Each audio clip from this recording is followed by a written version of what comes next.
ドストエフスキー自身のギャンブル依存症と苦痛に満ちた恋愛経験の深い根気をばえぎゅびた。ド伯爵は読者を19世紀半ば、ドイツの架空の温泉タケル、レッテンブルクの偉いばかりでありながらも動的大回帰に満ちた雰囲気へと誘います。物足りははぱずしいロシアの将軍ザゴリャンスキ、死の家庭教師として動く私的でプライドが高く短気で教養ある青年アレクセイ・イワノビーチの日記を通して語られます。アレクセイは単なる家庭教師ではなく、家族のすべての秘密、希望、そして図面を募集するほくろい監査者でもあります。しかし彼のこの監査者としての立場は将軍の気生であるポリナ・アレクサンドロブナに抱く圧倒的で凶暴的、そしてほとんどマゾヒスティックな愛によって話が薄れています。モナキの中心にいるこのロシア貴族の家族は接近の逆尺にあえいでおり、すべての希望をロシアにいるね、ロイテ、洋服なスギ、アントニダ、アシリエブナ、タラセ、ウィーチェワ、誰もがトーおばさま、バーブシュカと呼ぶ女性の私に打撲しています。もたらされるであろう遺産が家族の救いとなるのです。将軍はこの一産で海金を反求し、彼が追い求める魅力的なフランス人、マドモアゼル・ブランシュド・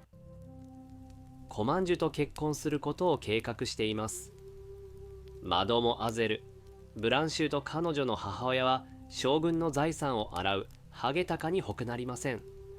家族の周りにはポリナーにキムを貸し、彼女に対して大きな力を持つ霊者で計算高いフランス人のレグリュー高血やポリナーに直で深い愛情をなく政治で洋服なイギリス人のミスター・アストリといった人物がいます。アレクセイのポリナへの愛は相互の愛情関係というよりは主人と努力の立格を報復とさせます。ポリナはアレクセイのこの弱点を最大限に利用し、彼を殲滅し、からかい、そして理解しがたい、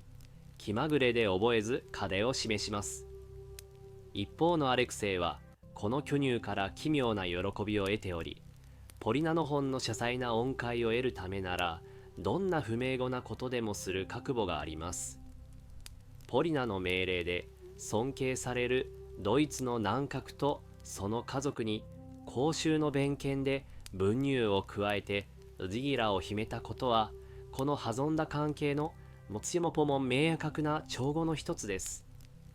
アレクセイはポリナートでイチグリューとの複雑でひぎめいた関係に深い苦痛を感じますが、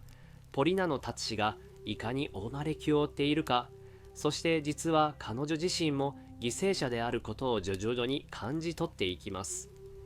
誰もが死を殺してもスクワからの死亡電報を待っている最中、イモナタリの信仰を完全に変える信じられない出来事が起こります。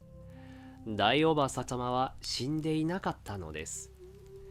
それどころか車椅子に乗り、その未言をすべて備えて元気な子でるレッテンブルクに現れたのです。5歳のこのエネルギッシュで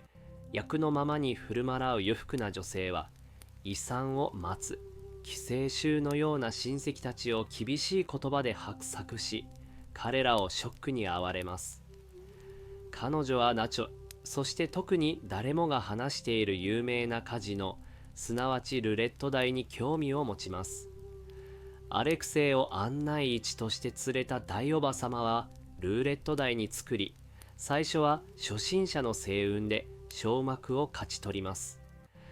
この最初の勝利がもたらした興奮は、彼女の中に眠っていた破壊的な情熱に歯をつけます。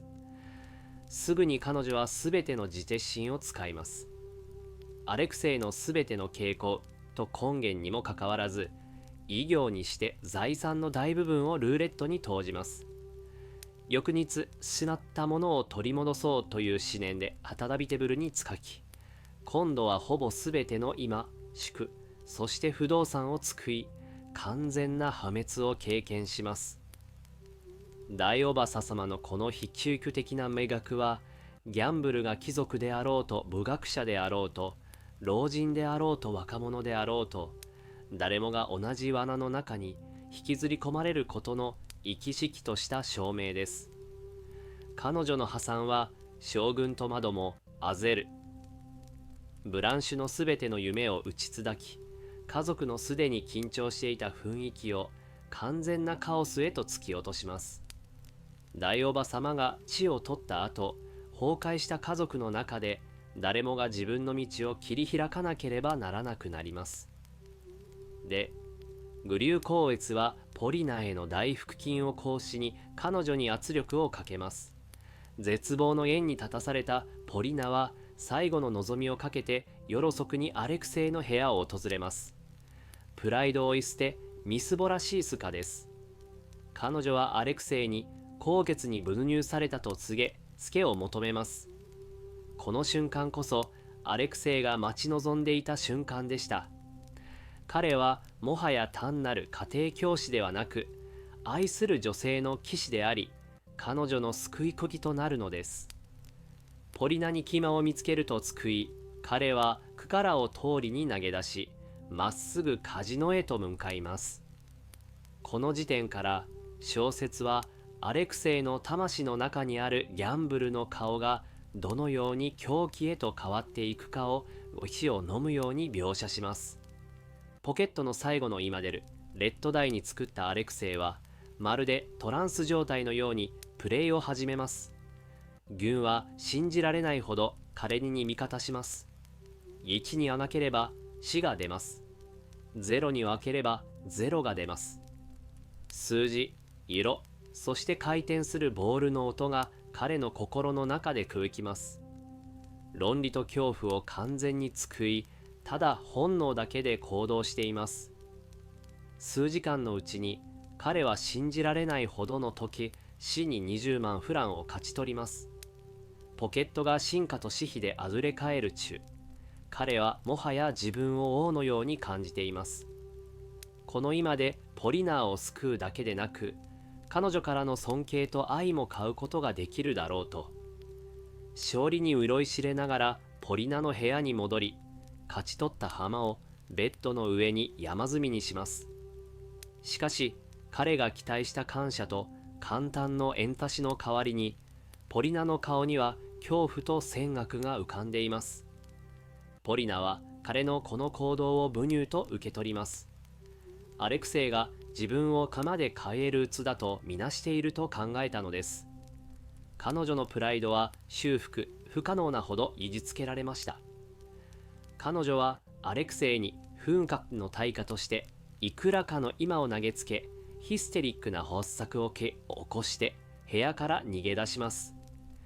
アレクセイの最大の勝利は同時に彼の最大の敗北となりました。彼を愛する女性から永遠に引き戻したものは、まさに彼女を勝ち取るためによったこの狂気の行動だったのです。この破滅の後、アレクセイにとって全てが意味を使います。ポリナなしでは今には何の価値もありません。ちょうどその時、舞台に現れたマドモアゼル。ブランシュはアレクセイの晴れを聞きつけ、彼を民にかけるのに時間はかかりませんでした。アレクセイは管区が麻痺した精神状態でマドモアゼル、ブランシュと共にパリへ行きます。そこで彼らは密会期、衰弱な生活を送ります。マドモアゼル、ブランシュはアレクセイのキマを陶酔のように救い、自身の説教会での地味を助き、最終的には将軍もパリに呼び寄せて彼と結婚します。アレクセイはこの家庭全体でハムリ人形に過ぎません。彼の夢が尽きると、彼はマドモアゼル、ブランシュによってボロキレのようにトンジェーリに捨てられます。小説の最終部で私たちはアレクセイがヨーロッパのさまざまな都市のカジノで落ちぶれている姿を見つけます。もはや愛も名誉も彼の関心式ではありません。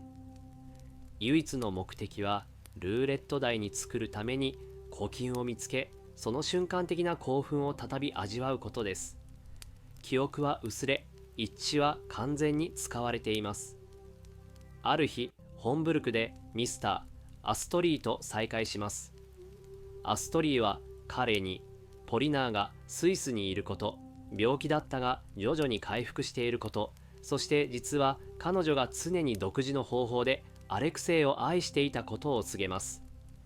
さらにポリナーがドーーバ様から残されたわずかな遺産で欠勤を半休したことも付け加えます。ミスター・アストリーは人道的なジェスチャーとしてアレクセイにいくらかの今を与え、イギリスに来るように勧めます。しかしアレクセイにとってはもはや手遅れです。ミスター・アストリから与えられた今で彼の頭に浮かぶ唯一のことは、一刻も早くレッドダイに駆けつけることだけです。